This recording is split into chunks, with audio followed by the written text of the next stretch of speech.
Super awkward FUN-CHIVE. You're listening to the Super Awkward FUN-CHIVE. Yeah. Welcome to the newest episode of the Super Awkward FUN-CHIVE with Elle, Latham. I am on remotely with my good friend Betsi, Freeman. How are you today? I'm well. How are you? Oh, I'm great. I didn't think this would be an exciting episode, but I can tell it will be. Because right now, as we speak, literally, there's a lot of disinformation on Twitter. It's Monday the 15th of, it is Monday. Yes. The 15th of June. Who knows anymore, right? The 15th of June, and there's an alleged DDoS attack. That's a denial of service on a lot of cell phone companies, which is interesting to me because I'm on the phone with somebody who has a cell phone, and all of the cell phone companies allegedly are affected by this and having major outages. Interesting. Allegedly. But we are still, so this must be a very important conversation that's somehow protected because we are not having problems, and I've been able to use the phone all day. I have too, and they also said that, and I'll tell you who they are in a second. This is a great one. But they also said that YouTube was affected. And I've been watching YouTube for about 2 hours right now, nonstop, as I usually do, because I'm addicted. But I'm specifically watching this chick that I just found out about, who's this truth teller, and does little videos of research and stuff. And I've had no problems at all. And I put it on the internet under one of these big blown up kind of tweets that they do when they have one of these things happen, where it's oh, the shit is down, oh my gosh, everybody panic, it's China, oh my gosh, seriously, because I was wondering, okay, who's manufacturing this, because this is not real, because I'm using my brain, and I figured out that I can use my phone, and my internet is fine, and why, if they had a denial of service, would they not do it on Twitter? Unless it was someone from Twitter. You know what I'm saying? Yeah. So, looked on a Twitter account that's pretty active right about now, because we had this whole thing happen with, a lot's happened since we've been gone from the podcast, but we had another police brutality event happen on May 25th with this gentleman, George Floyd, whom I'm sure everyone who's listening knows about by now. Even babies know about this guy. Yeah. No, don't forget. Yeah. And so we've had a lot of protests lately. BLM is back, Black Lives Matter, which were a big deal a few years back when there was a big, massive police brutality event that was captured of Eric Garner, the last one that I can think of that was really huge. And then his sister, unfortunately, had to go to the hospital and had some heart problems, and then didn't end up making it out because the cops were there, and a lot of people alleged that, because she wasn't allowed out to see her family, that she was, enclosed, and she was trying really hard to go after the NYPD, harder than anyone else had before, I think. That she may have been murdered. Some people were alleging that. So that's another situation. And then, so what happened after this is that there was a lot of attacks on Trump because Trump put out a tweet that said that the rioters would incur shooting, basically threatened a bunch of people on Twitter, and then Twitter left it up but gave a warning, which I thought was, I'm not Twitter's fan at all, obviously. I have my issues with Jack, obviously, and censorship and all of that. But this is not censorship. This was him having his tweet hidden, but not hidden, but where you could click on it to view it, because it's in the public interest. So that's what happened with this tweet. Then he had to be like, oh, but I didn't mean it. Well, yeah, you did, because you said the National Guard was going to come in. Come on, you full of shit. So he's, clearly lying to try to make it not a big deal. But anyway, after that, he was public enemy of number one, which is good for the agenda. So the agenda right now includes, among other things, there's so many things that they're doing right now that is very obvious. One, we have COVID-19, which has not gone away because people are still being Karens about it.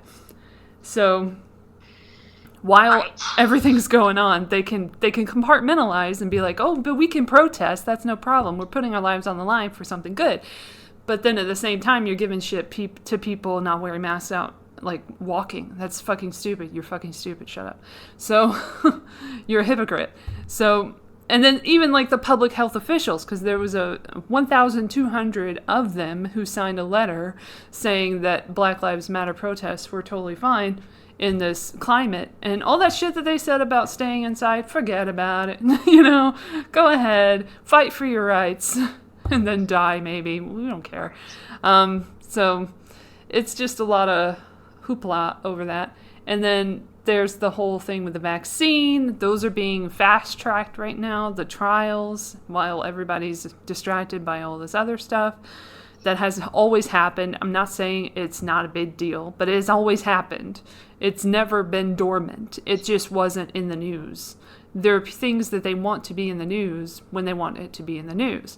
So they've decided that they wanted this to be in the news, and they put it at the top of everybody's news feed every day online on social media for a reason, because they want to elicit reactions to what's going on and have people burning down buildings and have agent provocateurs throwing rocks and shit at cops. Like, that's what they want to do. And then they get their ratings, and then they know that everybody's divided and not paying attention to what's happening behind the scenes, which may or may not be something to do with the Patriot Act or whatever. Something's going to get authorized that's going to fuck us up again with our liberties. But that's what's going to happen.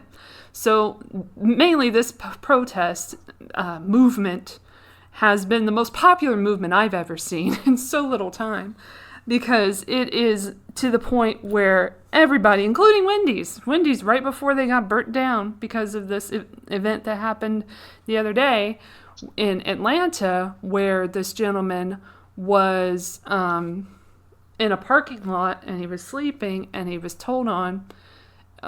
Somebody called the cops because he seemed inebriated, I guess, and then they did a. He was holding up the drive-through line. Oh yeah, okay. It wasn't even a good reason. I don't know. I'm just assuming that that's what happened. Is that I think that is what they said. But so they had to go around him, so they didn't know what to do. Yeah, that's right. You're correct. But it ended up that he was a little inebriated. So then he ended up getting the taser from the cop who was using it on him for whatever fucking reason, and then ran away, and then was shot in the back a few times. I can't remember how many. Maybe 3. I don't remember. But I read like Atlanta Journal-Constitution, watched the video of the thing that happened before and then the thing that happened after, like when he got killed, and the GBI was super quick on that shit, because they are never that quick to get the investigation going, but they were super quick this time. And I think that has a lot to do with the mood of the country and everything. But at the same time, you're thinking, like, why would this cop, when he's under a microscope like this, do this kind of shit? Like, there's some other motive going on here that they don't think that anything's going to happen. Clearly, it's a fraternity. It's a fraternity of cops. That's what the police union is. And they all got each other's backs. It's a big secret society, but not so secret about it. And so that's the issue. That's the issue. Training is the issue. There's so many issues, and it doesn't just affect Black people and brown people, but it affects them more so in many cases and many individual cases. But what we see on a massive scale is the amount of events that have happened, including with Black and brown people, mainly Black people, not so so many Hispanics that I've seen have gotten a lot of coverage. But they do get a lot of coverage locally, all over the place, if you look at local stories. And I looked at a bunch of shootings that had happened prior to this event in Atlanta, because they had a handy, like, infograph thing.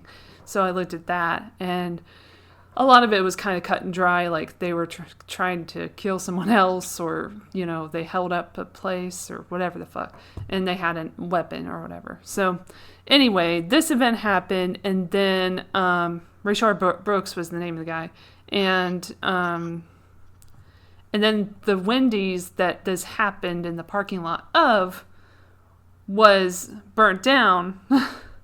You know, it's just what I'm looking at is the absurdity of the whole situation. That that you can burn down a building in the name of somebody or some event that happened, and you're justified in that because Black people, right? You know, it's so disingenuous, and it's kind of insulting. If I were a Black person, I'd be like very insulted by this whole corporatization of this movement. You know what I'm saying? The co-option that they do every time. So it's at the point where it's ridiculous. Like, it's going to be like somebody said, you know, they could do like a people of color discount or something on like a website just to make, like, this is the reparations that they're going to do. Like, what is wrong with corporate culture? It's you are the problem. By the way, if the problem is supporting the solution isn't right. The solution is not the solution if the problem is supporting it. So by that I mean, there's a thing that goes around right now with the hashtag defund the police. So defund the police, put money back into communities, sounds good on paper. But then there's other issues that you have to worry about. Like, as I told you, because you're in Washington, we're going to get into that in a second. Because I do want to get into all of that. But I just want to get this done off the top, is that Seattle, Capitol Hill in Seattle, has been taken over by Antifa members who are claiming that they have built a new society, a new community, basically, and they watch documentaries of trans people in Paris is Burning, and then they did the 13th documentary, which was the first thing that they watched, from Ava DuVernay, of all people. Could you be more corporate? But all right. And they claimed to be non-capitalists. So they're supposed to be socialists. That's the whole thing. So they took over because there is a socialist council member, because she has a weird, not a weird name, I don't mean it like that, but like a weird pronunciation of her name that I don't know how to pronounce. I don't remember her name anyway. But she left the door open for them to come into the Capitol building, and all hell broke loose. And then they took over the SPD, the Seattle Police Department, which is now the Seattle People Department. And then they got out of Dodge, and now there's a barricade, and there's dudes with, like, guns and shit. And it's funny how you want guns when it's you, but, like, you don't want people to have guns when it's other people. That's funny, too. Because this is a lot of the same people who will be like, oh, gun control this, go gun control that. But they have, like, AK-47s. Make it make sense. That's all I'm saying. But they have a militia, which is great. But their militia is good. It's a good militia. They're not going to do anything bad about it. About their guns or anything. They're not going to hurt anyone. But the people who were at the Capitol building in, what was it called? Oh, shit. What? It's not Michigan, is it? It might be Michigan. I think it was Michigan. I can't remember exactly what city. But, what city? What state? Michigan. But they came out and they were anti-lockdown, basically, and they were worried about their business and everything, and they had guns, and they were armed at the protests, but they didn't do anything. No violence was recorded, but everybody was upset about it from the left side of the situation. So it's like left side hates it when the right side protests, right side hates it when the left side protests, and it goes on and on and on. Nobody can do what I can do. I'm allowed to do it, but you're not allowed to do it. And similar thing with the the rules of the lockdown, the rules of the masks wearing in public and everything, with certain governors and mayors deciding, you have to do this. And if you don't do this, I'm going to tell on your business. I'm going to shut you down. I'm not telling your business. I'm just going to shut you down if you don't do what you're supposed to do and abide by the guidelines. Yet, you go out into a fucking protest with no mask on, right next to people. Right. And it's like, make it make sense. Again, you can't be mad about everything at the same time. There's cognitive dissonance to concern yourself with. So on that point, man, I'm trying to really barrel through all this shit and get to you. So I don't want you to be like, oh my gosh, are we going to talk about Bill Gates now? No, we're not. We will later, because that's an issue as well. That's part of it. But I want to see what you have to say, because you specifically have moved from LA, the shithole that I live in, to Washington, which is, on its way to being a shithole, but not quite. And had the first COVID case, as we recall, that was recorded, the first recorded one. There was plenty before that, I'm sure. And they're finding more information that would lead you to believe, or they are trying to lead us to believe. Who knows what they, what kind of shit is true or not about what they're saying. But what they being China, they being the people in charge of disseminating information, have said is that it could have gone back as far as October, and some people were saying August for the first infections, which is hilarious, because if it turns out that Jeffrey Epstein had COVID-19, I give up, because already George Floyd had COVID-19, so that would just be insane. Yes. COVID-19 didn't kill Jeffrey Epstein. That's all I'm saying. I'm going to say that before anyone else. Anyway. No. And Harvey Weinstein didn't kill himself. I'm just going to put it out there just in case, whatever happens. Oh, Lord. You never know. But, so people are moving from a lot of different states that are, having issues in the city and stuff, and they're moving to suburban areas or areas that are cheaper to live in so that they can have a better life. A lot of independent media people are trying to get out of New York right now, and I don't blame them. I don't ever want to go back to New York after this whole shit. But it's sad because it's such a great city, but it's shit now. It's over. But everything that happens in an apocalyptic event to New York in a show has happened in real life now. It's over. It's finished. Finito. But you moved to Washington. So give me an idea of what that transition was like for you. Yes. Well, it's interesting because I've been saying, I was moving in the midst of a really partly because of my own personal crises, but also because of just change in my family. And I'm still working out the details of, how long I'll be here and when I'll move back and all of those things. But I had this plan since November, had been talking about it with my family for a couple of months. And, for many years, my grandfather has tried to get me to move up here because he loves me and he just likes to have me around. And also because Los Angeles is expensive. And,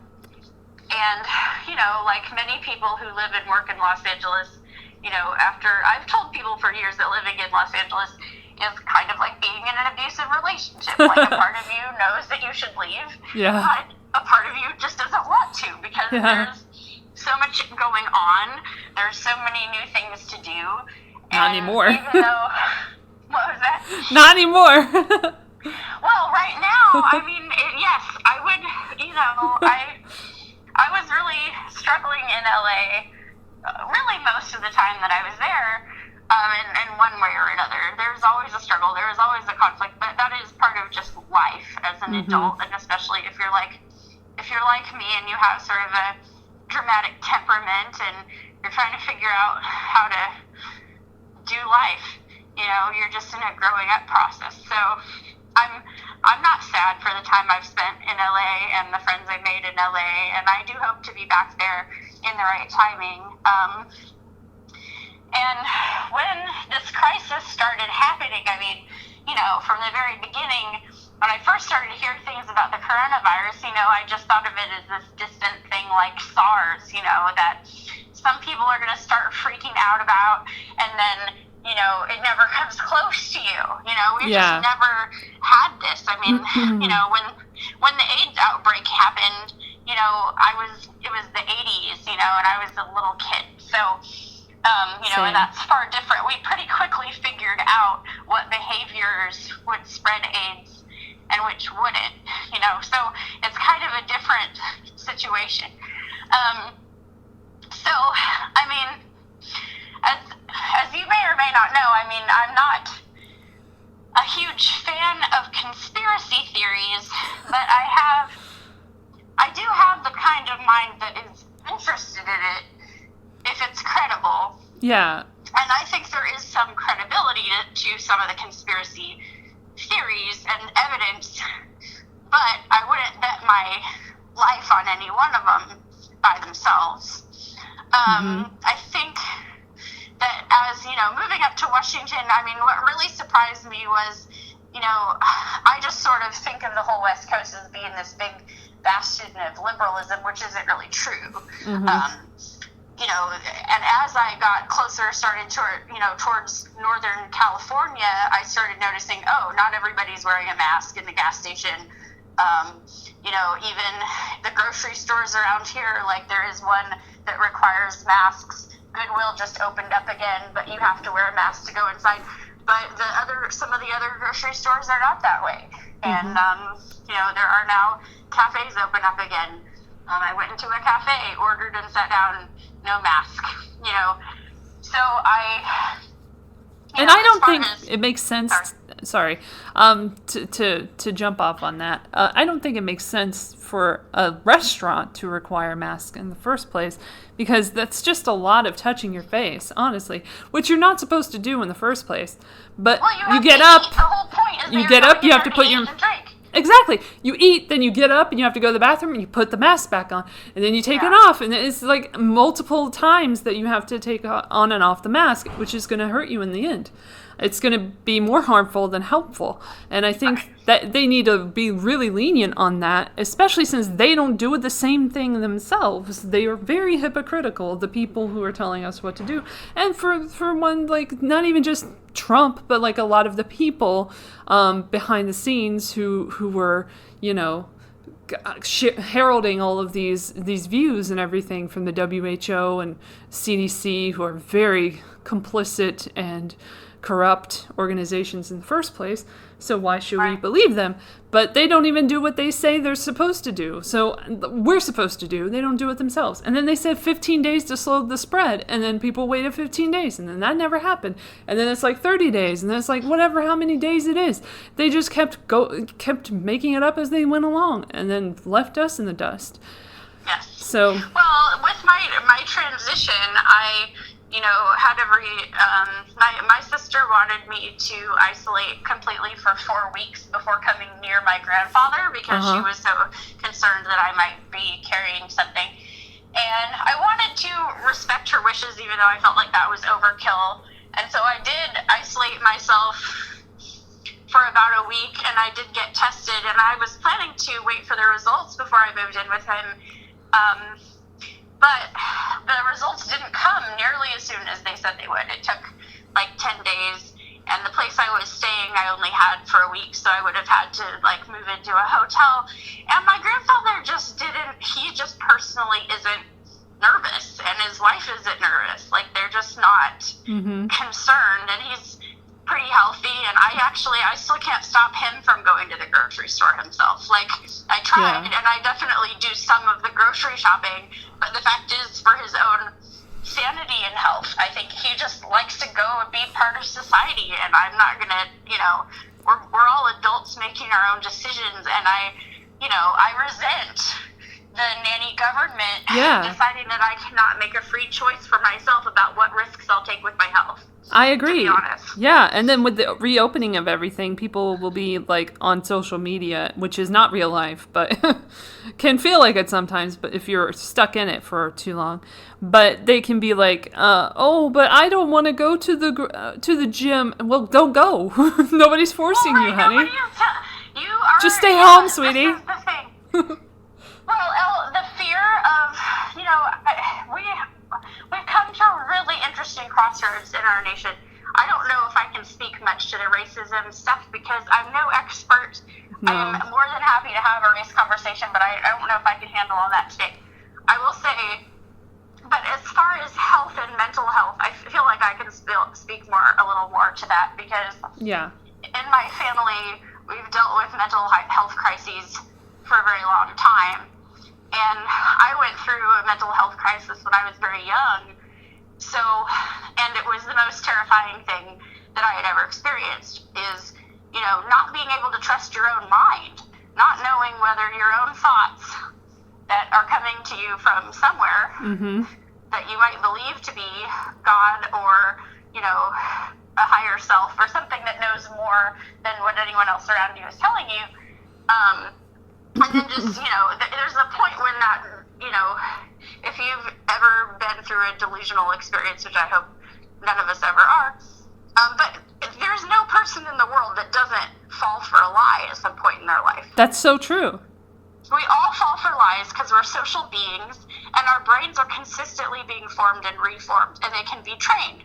I mean, Yes. They're amazing organs. They are truly amazing, and they're not like a computer. They're a lot more complex than that. Yeah. And they don't behave exactly like, and that's why I would say any force or conspiracy, because I would say there's more than one faction or conspiracy at work. I would have to Definitely. There is no one mastermind, antichrist, or whoever running the show at this stage. No. It's multiple groups happening at the same time. I think they do communicate with each other in certain instances because a lot of groups just specifically, like if you look up their relationship to each other, you will find a lot of similarities. You will find a lot of like where they intersect basically in their ideas, ideology and everything. And so it is a big club, as they say, and we're not in it. But it's multiple organizations working in tandem at the same time in different ways, like on different parts of the agenda. So there's like the transhumanist agenda, the microchips, the everything we talked about before on the podcast, the Bill Gates shit that's going on, the eugenics agenda, population control. Now it's what is the PC term. So yeah, like that's him, like Rockefeller Foundation, a lot of other foundations I can't recall, but they have a lot of the same goals and they're working together, but separately, if that makes sense. Yes, it makes sense. And I mean, I think that we have all been trained a certain way, very differently. We're all raised differently. We have different groups. We have different allegiances. But what you'll see is that, you can't really see all the way behind the curtain. We never will be able to. No. But those groups will get divided against each other, and they'll get thrown into confusion, and eventually a lot of this will stop. And so, I think that's always been true because the human race has always been in danger from evil. There's always been powerful factions trying to drown out and destroy the little guy, trying to gain power, trying to destroy. And somehow the human race has survived this, and we haven't killed each other. We haven't had nuclear destruction. I mean, it's pretty amazing, to be honest. We have the technology, but we haven't pulled it off.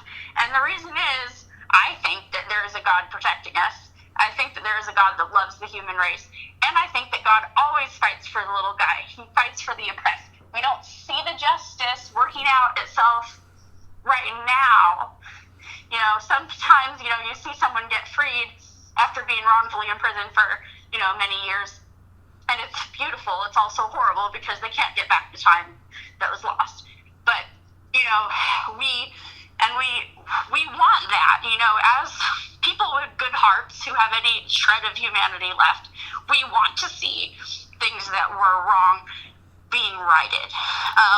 And I think the real danger in this society, and now in a time when even our government is saying, like, you can't do anything, basically telling us to do nothing. Do nothing. Yes. Or go out and cause destruction, because that would be good for us. Right. You should, well, that's the worst mental health advice there ever has been. And I will say that as a person who has been severely depressed and has spent a lot of time doing nothing but watch TV. And it's a bad spiral that goes nowhere, and it doesn't make me smarter, it doesn't make me healthier, and I don't get to do life. I don't get to make the mistakes and take the courageous risks that I'm supposed to make in a free society. And this society, I mean, every injustice that has been committed on this land, the land remembers. I believe that. But there can still be healing.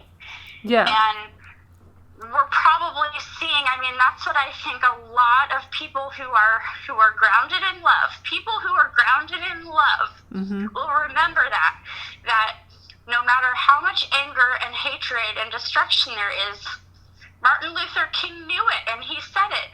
Hate does not drive out hate. Only love can do that. Yeah. It's just not our instinct. We're like, as our animal instincts are that if you're attacked, you attack back. Yeah. And we do see the media stirring the pot. We do see people on Facebook attacking each other like crazy, and I would be off of it by now if I could be, but now I'm starting to just see, okay, I do have a voice, and I do make a difference. I just need to be really cautious about what I say and when I step in. And some people, when they start talking about conspiracy and this and that and all this, I agree with them. And other people, sometimes I think they go too far. And I'll just say, hey, look, do you have any actual evidence that Tom Hanks is a pedophile? Like, Thank you. My gosh. We talked about this a little bit on the podcast. Yeah, I talked about that. We can't do that to people. That's called Exactly. slander. Yeah. That's called slander, and it's wrong. I don't care who said it that you trust. Yeah. If you don't have any actual evidence, thank God every one of us can't publish a tabloid, but they get sued. You can't just say stuff like that. I know, and it hurts the actual human trafficking ring information. Like, it hurts to see that kind of stuff, and then people will be more like, oh, that's not true at all. Like, that's stupid shit. And then when they see something like Jeffrey Epstein and Weinstein and all those guys, and Leslie Wexner, I haven't forgotten your ass, but, like, all of these guys and the Franklin case and everything, like, they see actual evidence, and they're like, well, that's not true. So, it's fake news or whatever. It's like that doesn't help your cause at all. And I'm speaking directly to the people who have been part of this crew, the Q crew, the Q-tards that I like to call them, who always say the one WW1, where go one, we go all, or some shit like that. Like, they're a fucking cult. Let's be honest. So they spread misinformation because they believe a psyop. You need to know what a psyop is. Another example of a psyop is anonymous. That's not the anonymous account on Twitter. That's not actual anonymous.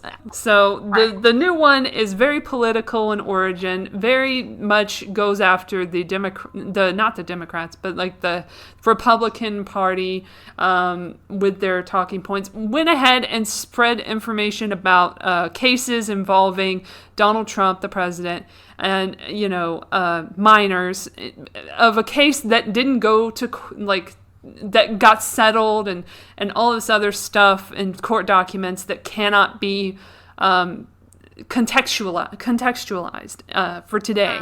That was very the timing is very suspicious on it, and it just went ahead and filled people's minds with stuff that they already believed about him. So confirmation bias. So if you're doing confirmation bias with your information is not real. It's not a leak either if it's from 2017 and past. So stop pretending it's a leak. They leaked out allegedly the Little Black Book of Epstein, and I was like, well, I already have that, and it's unredacted, unlike this one. So, okay. That's funny. And mine, the one that I have, the document that I have, I can't remember where I got it, don't ask, but I have it on my computer, and it has literally the circlings of the names like all of the names of the people involved, which one of them is Courtney Love. Don't know why, but allegedly, according to her own father, she was a trafficker. She like helped traffic girls to Epstein and etc. And may have killed a few people. According to her own father. I don't know what his issue is, but he must have multiple ones. But he claimed that there were people who were thrown overboard of a ship or whatever, not ship, yacht or whatever the hell. But there are bodies out there of girls who didn't make it. And that was something that was kind of touched upon by Maria Farmer, one of the accusers of Epstein, when she said that, there are 500 or so girls, or I don't know if that's the actual amount, thousands maybe, of girls that we don't even know about, that we haven't heard from, and what happened to them, basically, and some of them probably didn't make it. So she had said certain things like that, too. So this is like looking at accounts of different people, but I wouldn't take those accounts and just put them online and be like, all these girls are dead. I don't know that. So that's the difference between me and the Q-tards. I already lost where I was going with this. That information was publicly available is what I was trying to say.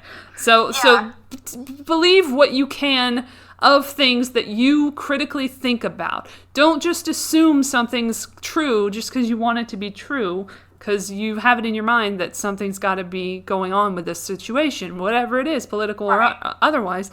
Look into it yourself. Do the research yourself. You see a picture, go look at, like I saw a picture of Dr. Fauci, Bill Gates Sr., Barbara Walters, Tom Brokaw, Ted Turner,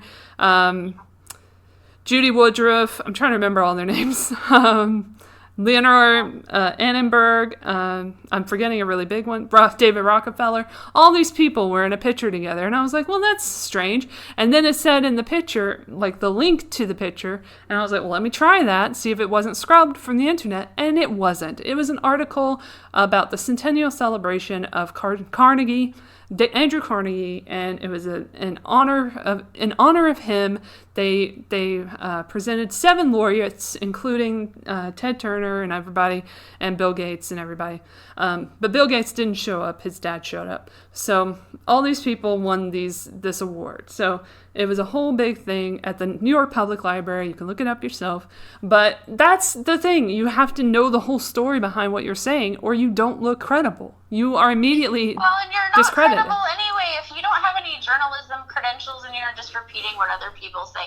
I mean, I have a journalism credential, but my friends still call me out for reposting things when I didn't read the article, which I do a lot.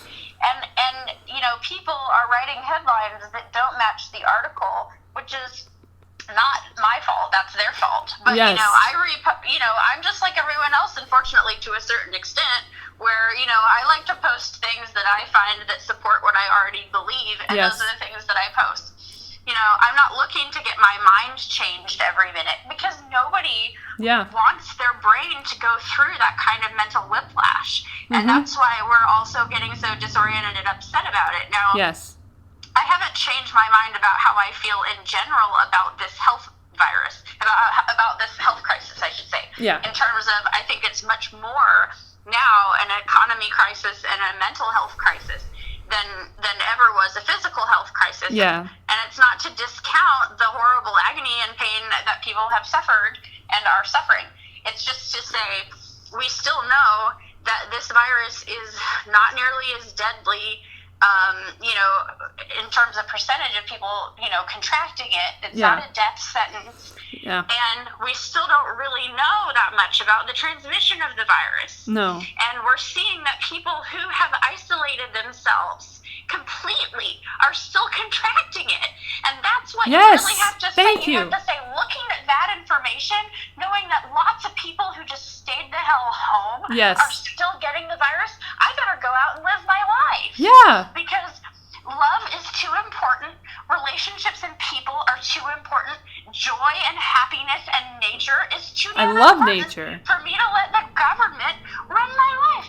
And I didn't grow up and pay taxes in this country for the country to turn around and take away all of my freedoms. That's what communism is. Yeah. So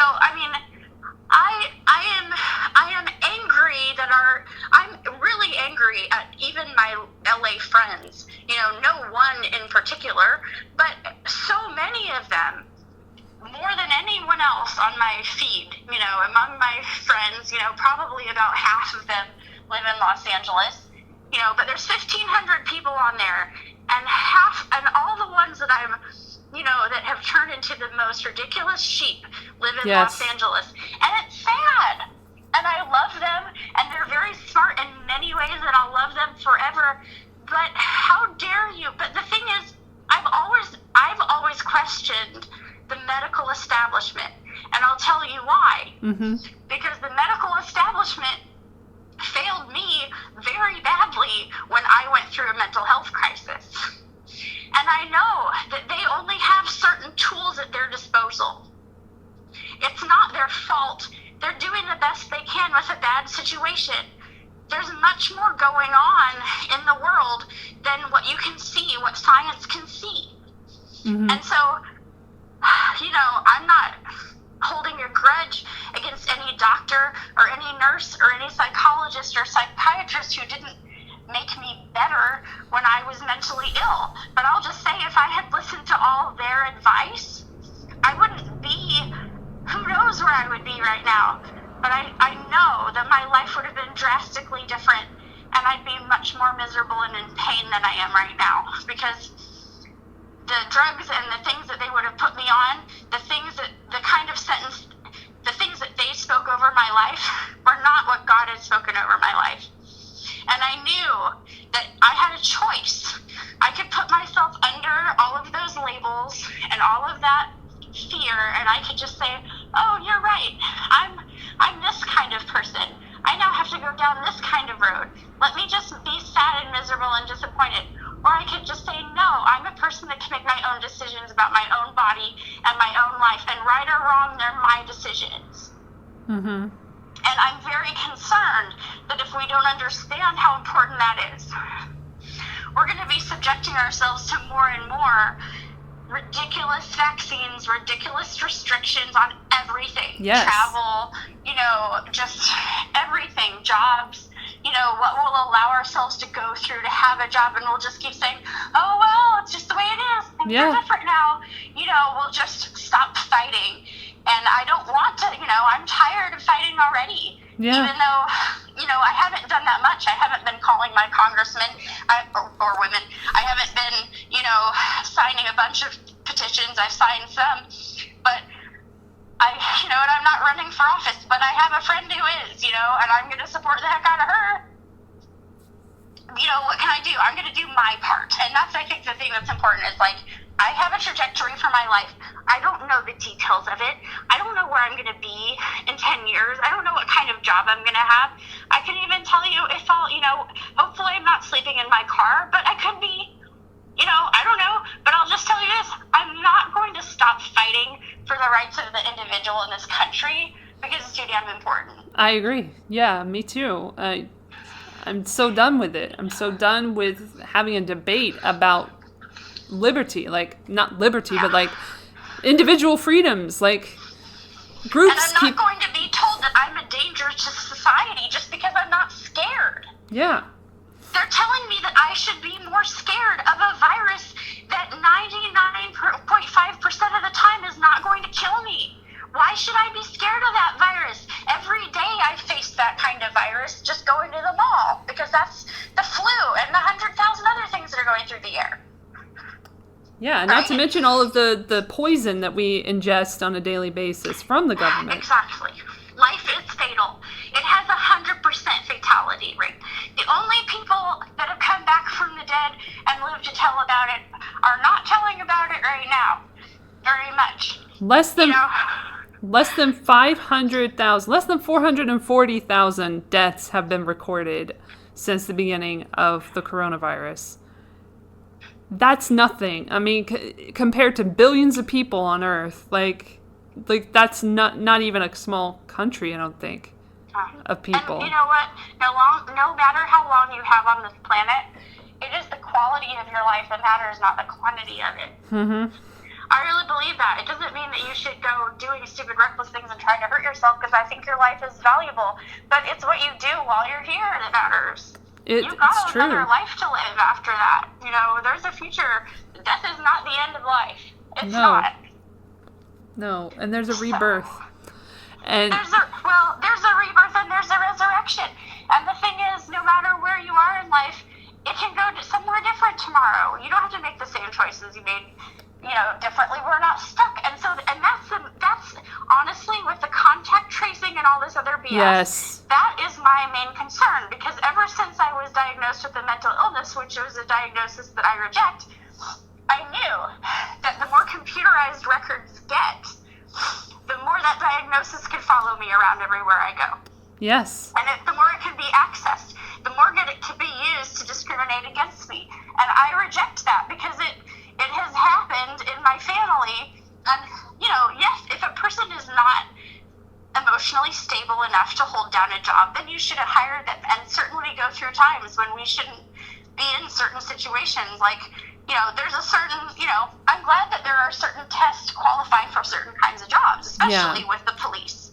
Especially if you are, being qualified to handle a gun or fly an airplane. Of course, there's certain tests, drug tests. I get it. Like, there has to be some restrictions in place. But when you're talking about, it's already hard enough for a person who is, like, trying to get out of prison and go straight and get a job, to get a job, And it's the same problem if you've been diagnosed with a mental illness. Right now, we still have privacy protections in place that I don't have to disclose all that stuff. Yeah. Right? But in the future, it could be changed. You could be... Overnight, they're trying to change that stuff. I know. They're trying to change all of it, and they're trying to destroy us. And we don't, the thing is that there is a satanic enemy force in the world, and evil exists. It's not just human. It's more than human. It's powerful. It's worse than human. It's not human. Yes, I believe that, and I believe there's so much good in the world. You said something about you believe that everything's from God. I don't want to say manufactured because that sounds bad, but everything is because of God, basically. I believe that there's so much good in the world, good in human beings and in their minds, that weighs out or outweighs the bad in most situations, that takes over and is able to go against these enemies hidden within the governments of all of these different countries that are eventually going to be world government anyway, because that's their whole point of like being. And that's the whole point of the United Nations. And then they have that whole website that I think I told you about from the UN. I still don't understand if that's real or not. That is real. That is a real thing. I can't remember. It blows my mind that is real on some level, and I can't even. But I mean, getting back to what you just said, does it outweigh? I mean, does the good outweigh the bad? I mean, there is an ongoing battle. What I will say is that I think that the real life. I mean, one of my favorite movies is Spaceballs, and one of the lines that really sticks with you, is where Rick Moranis says, evil will always win because good is dumb. And it's not true. It's actually not true. Good is actually very intelligent. Can you create a flower? Can you make an organic compound? Like, someone invented these things. I believe that. It didn't just, happen over billions of years and evolve. Like, yes, I believe in evolution on some scale. But I will just say, there is nothing, no matter what evil tries to do, evil can't create anything. It can only try to destroy. And anytime we can be creative and rise up creatively, and that's why art and music and beauty are so important, because they remind us, and food, of course, nature, there's a real living energy in those things. And if we cooperate with it and we connect with it, I mean, even the most evil person still loves to eat, and they still want to see flowers. Yeah. Which is... And for some people, that can be very transformative. Some people can really heal. And what's even better is that they can repent. They can make new choices. The Bible says that God's mercies are new every morning. And I'm not calling myself out as a good person. I'm saying I have a mix of good and evil, and every day I have to get up and try to not do some of the stupid things I did yesterday. I have to try to grow up, you know, because we're not perfect beings. Right. We're in a process of choosing every single day, and that choosing in conjunction with God will change us, and it will make us better people. It might not make every evil go away. I don't think we're going to transcend evil in my lifetime. No. You know? We haven't yet. We haven't eradicated it. But it's a fight, and it's not a fight that we fight by killing people. No. It's not going to help anything. It's not a fight that we're going to, you know, you can get a lot of attention by burning a building down, and if it's your own building, then, you know, and you get permission for it, and you get the neighbors to say, when you say, I want to make a statement about how much more people matter than buildings by burning my own building down, then, you know, maybe I would applaud you for it. But if it's somebody else's building, you're breaking a law. And it's a good law that you can own something. Yes, because the same thing that you do to others can come right back to your door. Like, that's what we've seen multiple times throughout history. Is people will attack one group of people with another group, because they're always in groups, it seems. And then when they get attacked, they're like, oh my gosh, what? No, because you are attacking someone else, you have to expect the same thing to happen to you, because that's cause and effect. That's how that works. Let me show you the world. This is it. Right. On that website, I didn't even get into what it is, but it's unnwo.org if you guys want to look it up. And it starts with a page that says, let's take our planet back. What? When did it leave? Okay. Then you scroll down and you press the arrow on the computer, but you have to scroll down on the mobile. Okay, it's changed because it's not letting me do anything on there. So then I go to About. Let me go to About, see if anything happens there. Oh, it's clowning me right now because it's not doing anything. Oh, okay, I see how it is. Initiatives? Anything want to open? Somebody fucking messed with it, I guess. Anyway, it says Copyright New World Order Project 2020. So it could be one of those situations, but I don't think I don't have enough information on whether it is or it isn't, but it's not working specifically on my computer right now. So I don't know what that's about. But if I go to it on the phone, let me see if it's more mobile or whatever. But it could be that somebody like bought the domain or whatever that it was open, and then put all this bullshit on it. But it had a lot more information on it before, but it's gone now. So whatever it is, it's a weird website, and I went to it and I got a lot of information. Interesting. Well, look, I think that I honestly think that there are many plans in place. There are many conspiracies. It's a miracle the internet has survived as long as it has. I mean, capitalism has somehow nourished all of these companies and kept us, as quote-unquote free citizens on our phones and all that stuff. But I mean, that's part of the plan, is to get us connected to things that are disconnected from reality. The internet, the internet is called the World Wide Web for a reason, and you can get lost in it. And also, it was created for the military, so it's not even, it wasn't for public use in the very beginning. But then they figured out, hey, that's a good way to get some propaganda out there to people. So we love propaganda, so let's check that out. And then we could do all kinds of illicit activities and get away with it because we have encryption and stuff. So then they started to do black market stuff on the internet, and we had the Silk Road and everything, and they threw that guy under the bus, who I'm sure was just the scapegoat. And then all this other stuff happened, and the CIA creates websites to go after pedo guys, but they made a pedo site to go after pedos, so it's you're supposed to be doing good, but you have to do bad to do good, because it's just very complicated. That's how it is.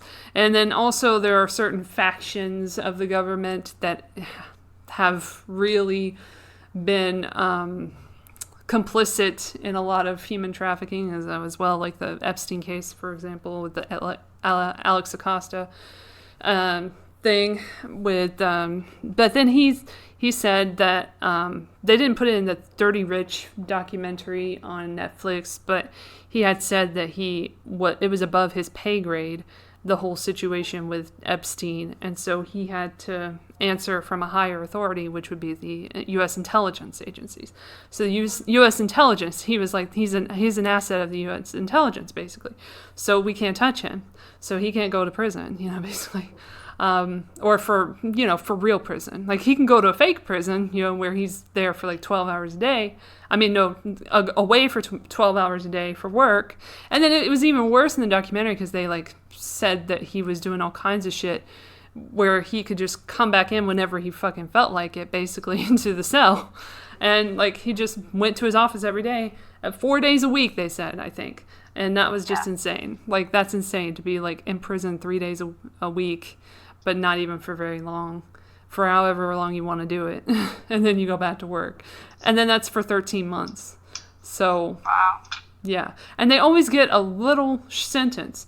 There's another guy from Hollywood, Victor Salva, who was a convicted pedophile molester, who had molested a 13-year-old while, I think he was 13, while he was making one of his first films, which was Clown.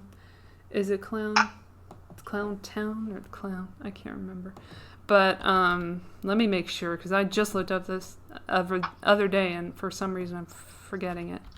But he was very much able to continue his career, even with the help, monetary, of Francis Ford Coppola, who visited him in prison,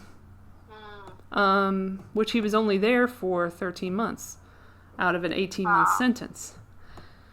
Because you can touch kids, and not even just touch kids. Like, he ruined this kid's life. Clown House. Yeah, Clown House was the name of the film. The kid ended up being an adult, and he was very vocal outside of theaters when Jeepers Creepers came out. Powder came out, the movie that was funded partly by Francis Ford Coppola. And he was very vocal about the situation that happened and wanted everybody to know, because not everyone in Hollywood knew at that point. And this was in 1989 that it occurred. And so it was 1996 or so when that film came out. But that guy's still working. That guy is a writer and director, and he's done Jeepers Creepers, like that's his biggest film. He did Fear Itself. He did Powder, as I said, and Jeepers Creepers 4. He's going to do the next one, and there's not a big outcry. And you see people get canceled every day, and all these things get canceled that are from the past, for fuck's sake. Like Gone with the Wind is getting canceled. Like, it's been done. It's gone. It's gone with the wind. You don't have to worry about it. Well, and I mean, this is the thing is, like, I'm in some ways, I have a real heart and I've been thinking about this today, for there being really good art that reflects, wonderful respect in relationships and in all ways, and if you do that, you have to throw out most of opera, a lot of classic cinema and musical theater, and really just produce new works, because abuse, especially sexism, has been so rampant in the past few centuries, and going back thousands of years in case of sexism, that, we just can't, you just can't. You could not rewrite, like, the Mikado. You can make it more culturally sensitive, but women are still property. So even if you take out the slights that they made, against the Japanese people, when originally it was set in Japan, but it was written to satirize British politics, you could take out that, but you would still have this problem of, like, the whole plot revolves around, does she marry this guy or that guy, and why is she betrothed to this guy? Well, it's a long story in here. but there's so many stories like that, that we've because we like the music and we have good memories and there's stuff in there that we want to save. We've repeated them for many years, for generations, and I don't think there is, like I said, there's no one right answer or response to all of this. I agree. And we have generational problems deep in our genes. Like, I'm not going to be able to fix every generational problem that I have before I have children. Like, which is scary. I don't want to harm my children. I don't want, you know what I mean? I don't want to, I barely believe that I could raise children at all, much less in this weird world that we have right now. So I've got two problems. But despite that, I still believe that having children is good. I still believe that families are good. I still believe that love is good. And if we don't let ourselves get warped about that, and we just, because I don't have the answer for crime and punishment and rehabilitation of people. Yeah. Except for Jesus Christ. Like, I really believe there is a foundational baptism that happens in our hearts if you come to Christ, and you can be reborn and walk as a new creation 100% of the time. Now, I believe that people, still stray and screw up, and so does it mean that you will never fall back into the same crime? And I think, with sex crimes we've seen, it's particularly, that's why we don't, we shouldn't be letting people back out on the streets, because it seems like, well, the risk is too great to vulnerable children, obviously. Yeah. But also, we don't see them go straight. Right. Have you ever seen a narcissist completely turn around and go into a different direction? I want to believe that they do, that some of them do, that they can really be changed. And I do believe that. But I believe that it's extremely difficult because we're trained. And life rewards us for a certain kind of behavior. Mm-hmm. And as long as we still get the same reward for that behavior, we're going to keep walking in that behavior because it's so hard to change habits. Yeah. I wanted to say I was a little incorrect before with my information. I like to be as correct as possible on this thing now. Yeah. Victor Salva, when he molested Nathan Forrest Winters, that's his name, during the production of Clown House in 1989, might have been in 1988 when it happened, the child was 12 years old. And also the money came from Francis Ford Coppola to make Clown House. So it was $25,000 that he got from Coppola, and he used his house. So allegedly, not even allegedly because it's on film, but whatever. I'm never going to watch it, obviously. No one ever sees this film because the film has been shuttered after finding out about the not allegations, but actual things that went down. So the child was molested on camera. For I don't know why, for specific purposes, who knows, for the director's stuff, and it was all filmed, and it was over a period of time. Sam Rockwell was in this film as well. It's interesting, and it again took place in Francis Ford Coppola's house. So I don't know if that's actually where some of the stuff took place, but I imagine it would have if it was on set. I really hope in this season that what we really start to see is a lot of people confessing and turning themselves in for crimes, even if you were just complicit, or if you know something about Jeffrey Epstein. If you know that you are protecting a pedophile, I hope that this is, the day that for a lot of people, they just say, I can't live with this anymore. I can't live with myself. I need to make restitution for my crimes. I'm right now, in a stage of life where I have so much debt, it's horrible. And I feel terrible about it every day because I know that that's not a good way to live. And, that debt, it mostly harms me, but it could be said that it harms other people too. It's not... The most of it isn't personal debt. So I don't see it, creating harm. I think we're all in debt at this point.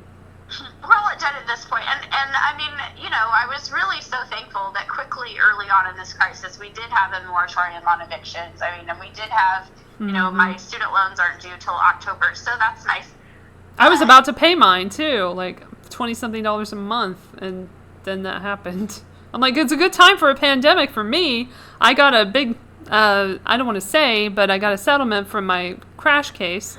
From getting hit by a fucking vehicle. If you want to get some money, go ahead and get hit by a vehicle, but make sure you're not in the wrong.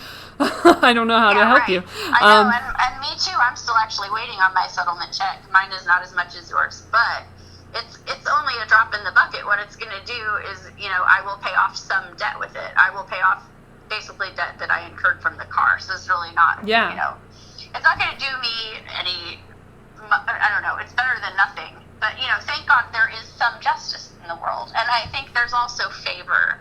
And I think, you know, I've been thinking about that today because going forward in my career, I don't feel, you know, I feel in some ways I've been kind of lazy.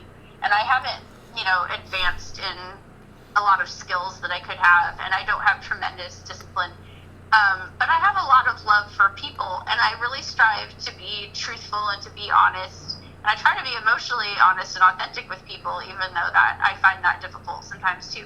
But I also, you know, I have to trust God. I really believe that He gives me favor, which doesn't just mean that He, you know, elevates me above other people, but it just means He works for my good. And He doesn't, you know, He doesn't have any desire to see people wandering on the streets, poor and homeless. And that's why the Bible talks about taking care of poor people. Like He says, that the justice that I desire is that you take care of widows and orphans in their distress. You're supposed to be looking for the people who are hurting and helping them. And, you know, I don't care what race you are. If I know about you need something and I have something and I don't give it to you, then I am in sin.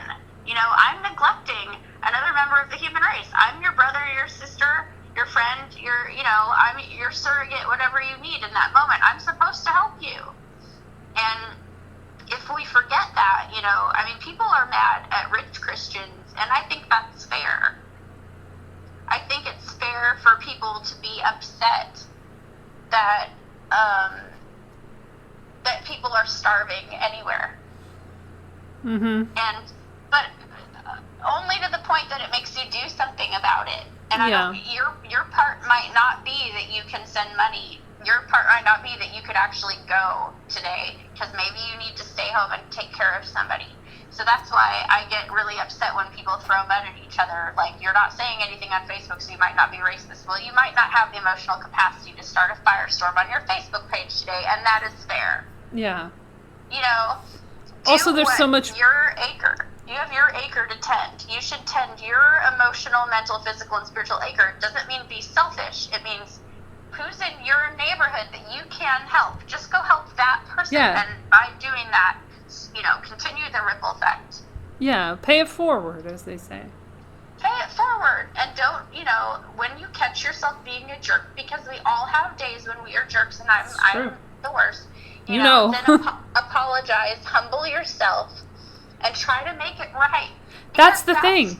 Yeah, I agree. That's what, you know, anyone who's in a race who's been wronged, all they really want is for all of these bullies to come back and humble themselves and make it right. You know what? You can't undo the wound, but you can apologize for it at the very least. What I dislike about that, like the culture that's on social media, and I can only speak for Twitter because that's the only one I use, but is that people, even people who have a big platform, way too big for what they say, when they say something that's incorrect or they make an incorrect assumption about something, they double down. Like, especially celebrities will say, you know, well, I was wrong, but, you know, I'm leaving the tweet up or whatever, and, like, it's a conversation, we're going to talk about it, But, like, your main point is discredited by facts, and you're not going to go back and say, well, I'm sorry, I'll delete the tweet. All you have to do is delete it. Whenever I make a mistake,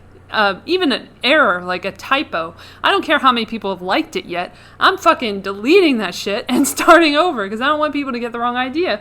Think I'm like sleeping on the job, tweeting, and like messing up all over the place. I don't want to make any mistakes. I don't want my name attached to disinformation or misinformation. I will straight up go look up stuff that I said about something like a few years ago. I'll be like, well, that's not true. I'm going to delete that. I'll delete it after the fact even, but like after I get new information. But I think you have a right, like you have the responsibility as someone with a big following, and you know what, say what you will about hero worship and like idol worship and all that shit, but like if you have that big a crowd following you, you know that information is going to spread far and wide. I don't care if it's right-wing information, left-wing information. I don't care what wing of the two-headed beast it is. Just, take care of it and just say you're sorry. People need to apologize for what they've done to other people, and if they made some error that caused a ripple effect, which is something that happens and can lead to like legal ramifications in some instances that we've seen in the past. Most recently, the MAGA teen situation. But when you put out that information, you need to take it back. You need to, especially if you're a journalist. If journalists aren't doing that, they're not journalists. I will be like RIP journalism to them because they're not a journalist. Yeah, that's right. That's 100% right. Journalism, I'm sorry, I made a mistake. It's a discipline of verification. That's what it is. And so if you are found to be wrong, in extreme cases, if you knowingly lie or irresponsible, you will lose your job as a reporter, and you should. But you should be always hunting down real documentation and real conversations with real people. Just for, don't just say anything. Don't just say anything. Celebrities have gotten in trouble, too, for endorsing products that turn out to be dangerous, which is, that's fair. And the bias of it, like, you're not supposed to be biased in the first place, so don't talk like that. Even if it is on Twitter, you have a duty as somebody who works for a newspaper or an outlet of any kind that you should not be putting your own personal bias in any of your reports. That's something that's changed over the years. I don't know when it changed, but it changed drastically. Changed a lot. Even in the last 10 years, it's changed a lot. And honestly, it's alarming. It's heartbreaking, actually, because it's not, the world has changed to a place where I don't know what I would do if I were a kid growing up now. I don't know how I would understand who to trust or what to read. It's scary. This is why the Bilderberg meeting had the post-truth world a couple of years ago at their on the agenda, because that's where we live now. That's what they've created. They create so much disinformation. They create all these, even when they had the Event 201 exercise, the pandemic exercise on October 18, 2019 from Bill and Melinda Gates Foundation and World Economic Forum put on at the Johns Hopkins University's Health Security, whatever the fuck it's called, at a hotel in New York City. They had an event where they pretended we had a big coronavirus thing, a novel coronavirus, what a shock, that enveloped the world and caused massive destruction, and eventually killed $60 million. Excuse me, that was a Freudian slip. Million people. I was thinking like them for a second. Profits over people. I hear you. But they even said, like, one of them was like, oh, it was just 60 million. It could have been worse. Like, that's nothing to them. And it was World Bank executives and stuff, and the CDC, Chinese CDC guy, the American CDC guy.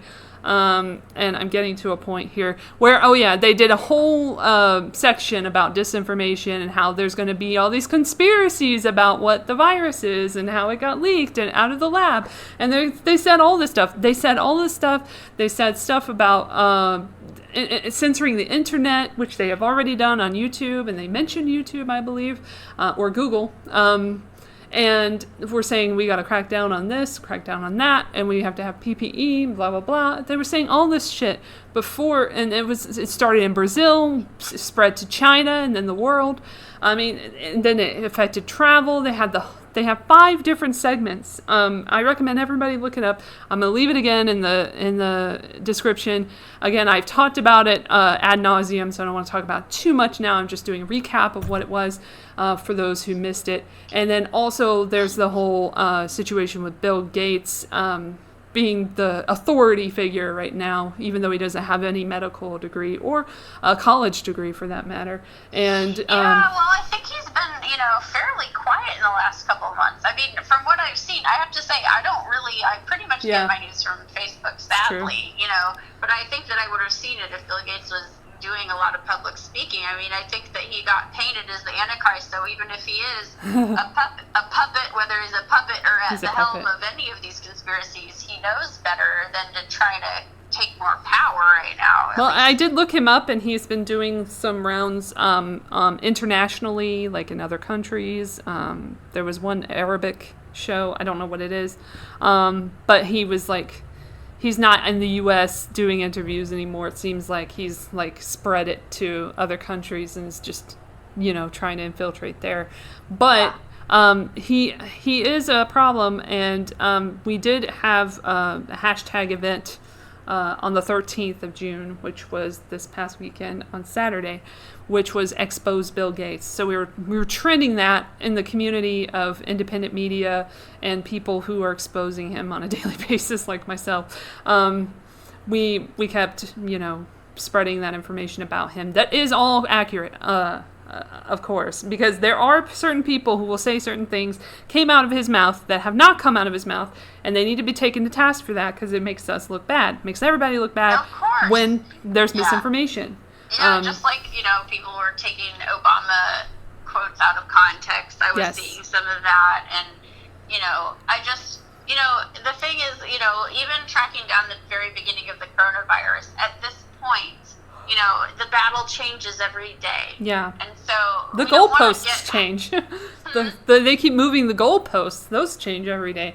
And now it's look, that's why we're going to be like this till the vaccine, that's it. Yeah. It's like but to me, that's why I believe in a God who is personal. I shouldn't say that's why. I really strongly believe, every day you only have these 24 hours.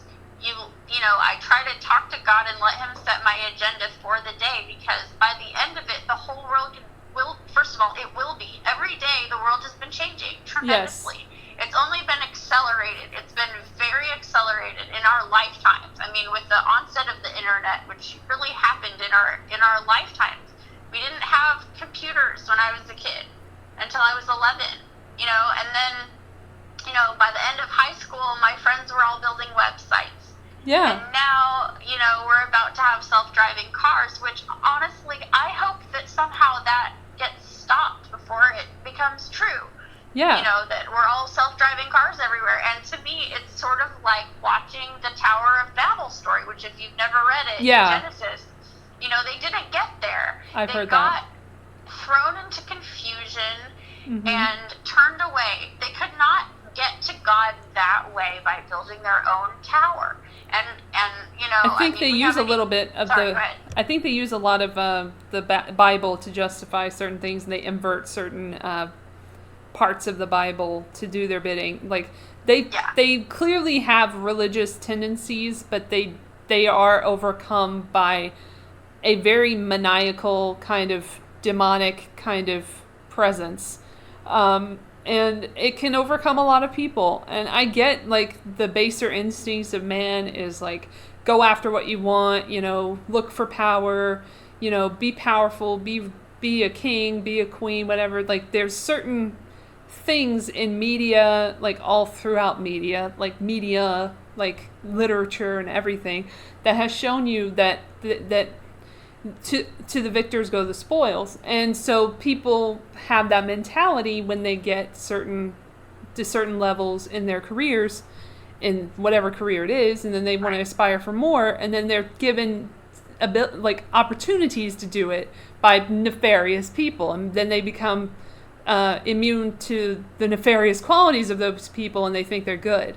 So I think there is a real basis for people like Bill Gates and his kin in that industry maybe think they are doing good because they have this certain outlook, God. They think that they have an advanced wisdom that they can use, and they're smarter than everyone else. So-called better population. They know what's good for us. That's what they say. They know what's good for us, and what's good for us, they think, is that there would be fewer Yes. And honestly, they don't, I don't know about Bill Gates, personal opinions about stuff, but, and honestly, like, I need to get started on making dinner for my family, so I can't stay on too much longer. No, we're wrapping up really soon. It's only an hour and a half. No, this is great. But,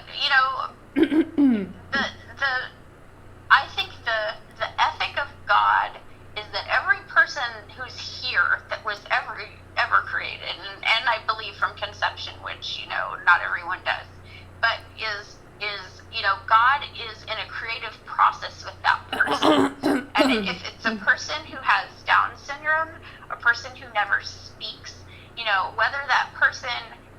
whether their interior life is ever known to us, as a society, that person is still valuable to God.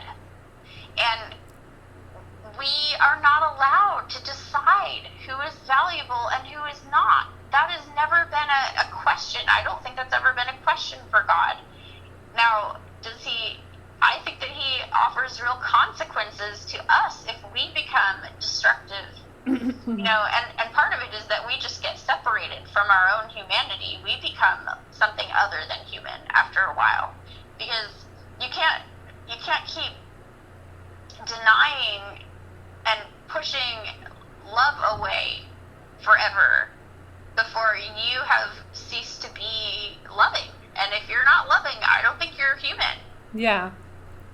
Something takes over. You're called to love the people that are right around you, not just the perfect people that you imagine and wish you knew, who serve you. That's called pride. That's called ego. That's being God. That's what I think that anybody who is a eugenics-minded person is doing. Yeah. And I'm not going to say those are good intentions.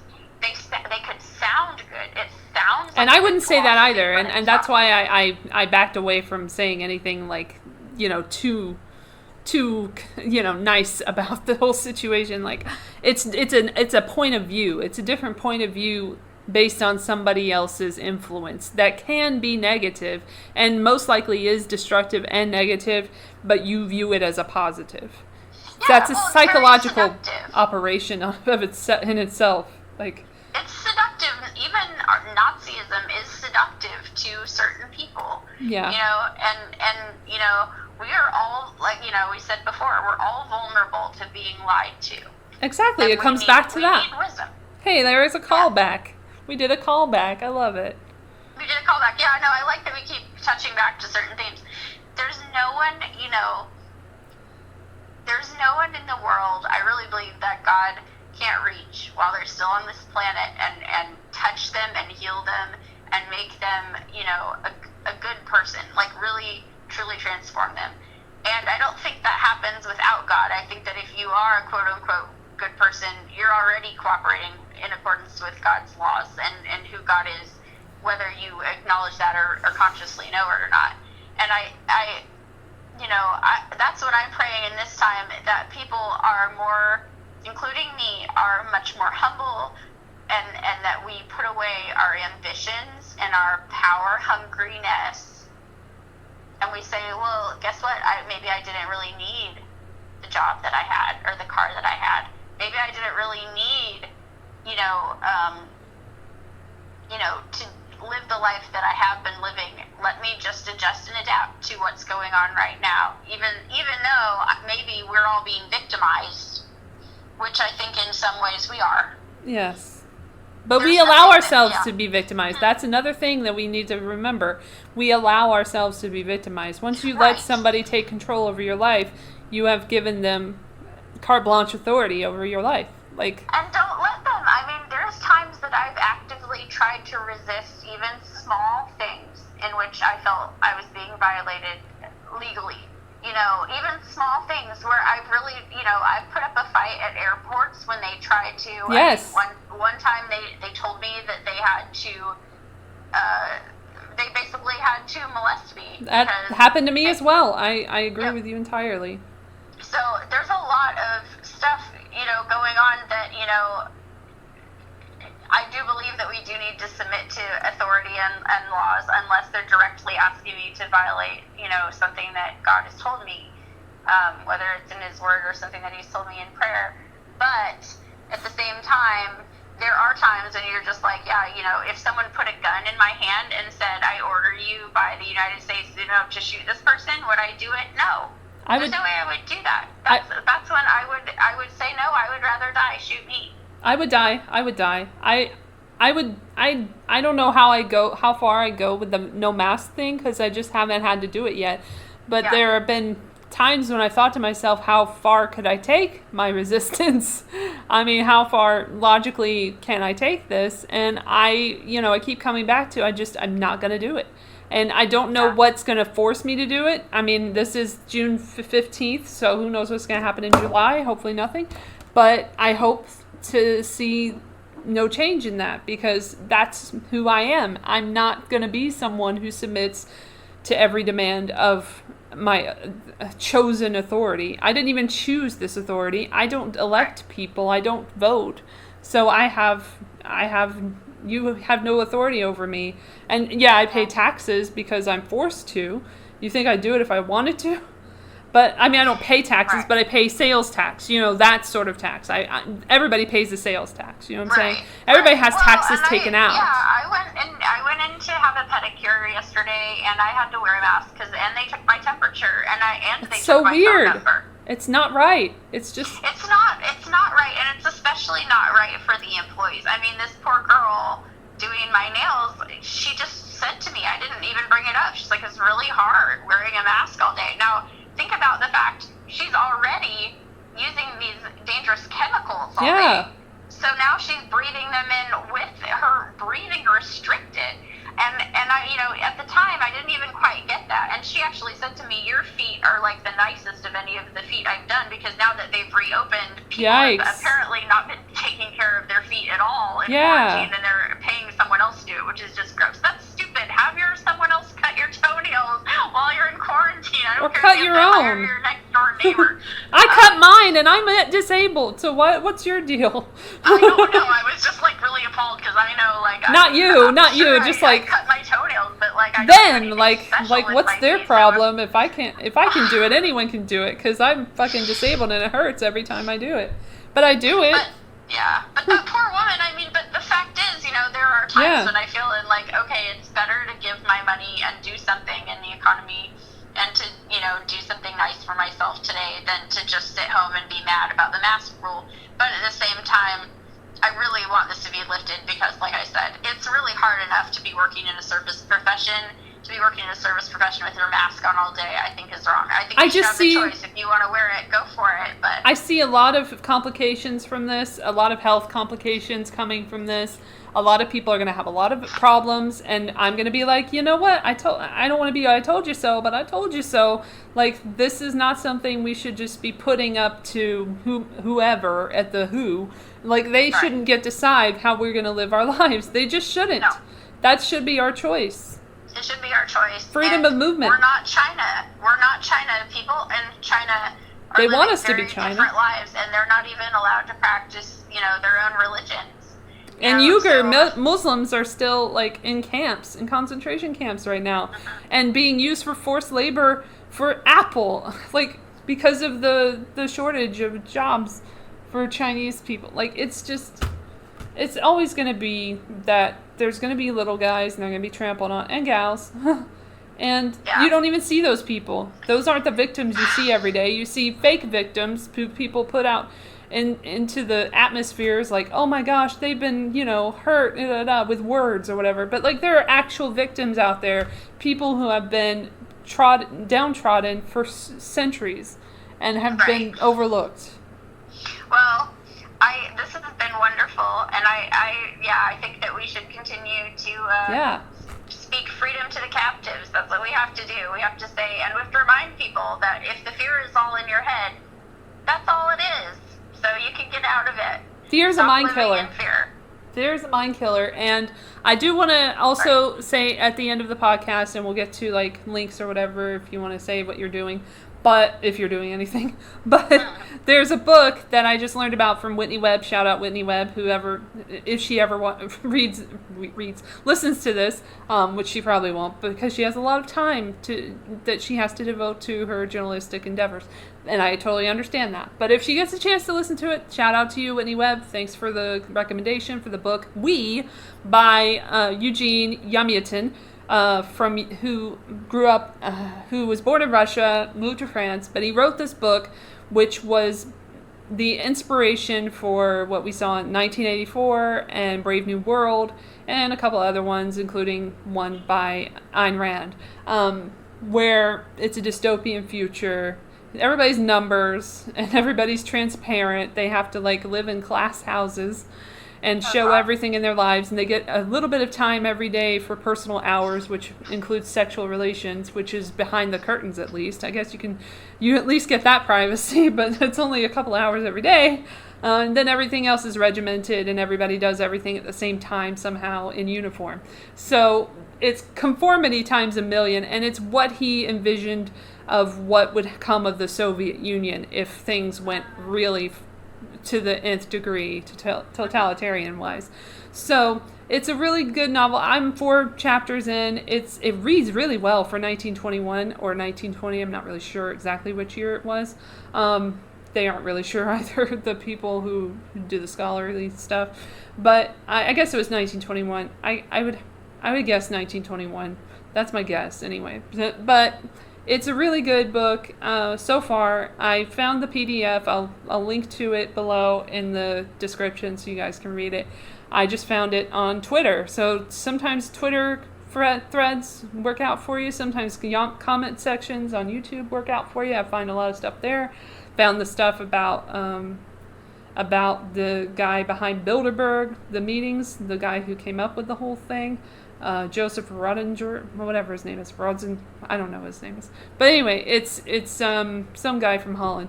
Anyway, that is going to wrap everything up. Poland, he's from Poland. Thank you. Anyway, Poland or Holland, I can't remember. One of them is from Holland. But yeah, I would say Scandinavia.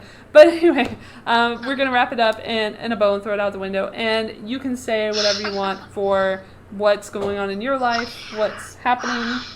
Sure. Well, I represent a few artists, musicians, and speakers, and comedians. And if you are interested in coming to an online women's retreat, we're planning one for July 25th in the afternoon. It's called Free Spirit.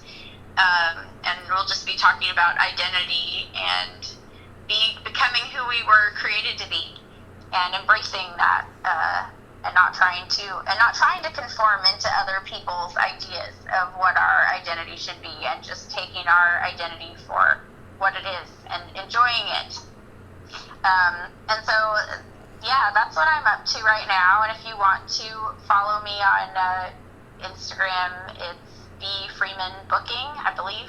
Maybe it's Betsi Freeman Booking. I spell Betsi with an I, Betsi. And actually, I do have a website that's BetsiFreemanBooking.com. It's in progress, but you're welcome to check it out and check out my clients. Over the next couple months, I hope to have that more up and running, because I do believe we will be having in-person events and live shows, and that we will get together and laugh and hug each other and not freak out about terms. Yes. If they can hug each other in a protest, we can hug each other anywhere. And we should, for our own emotional well-being. Yes, free hugs for everyone. Yes. All right. And I would hug you if I could. Thank you for having me. Thank you. Thank you so much for joining the show. Yay. All right. Well, that'll wrap that up. I don't know when I'll be releasing this. Next couple days, I guess. Thank you so much for joining. And you have a blessed day. Thank you. You too. All right. Have a good evening. Bye. Alrighty. Thanks.